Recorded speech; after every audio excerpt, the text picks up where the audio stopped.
Areca পাম বহুদিন বাঁচে, যত্নেরও বিশেষ বালাই নেই। গাছ যখন বড় হয়ে যায় তখন শুধু তার আধার অর্থাৎ টপটি বদলে দিতে হয় এবং নিচের দিকের পাতাগুলো ছেটে দিতে হয়।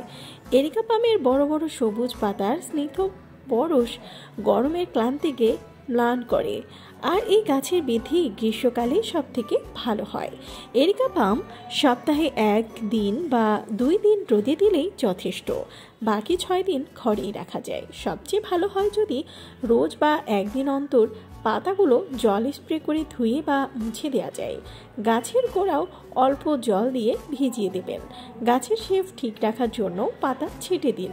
শীতকালে আবার ঘরে, বারান্দায় বা ছাদে যেখানে রোদ আসে গাছগুলোকে সেখানে রাখতে পারেন।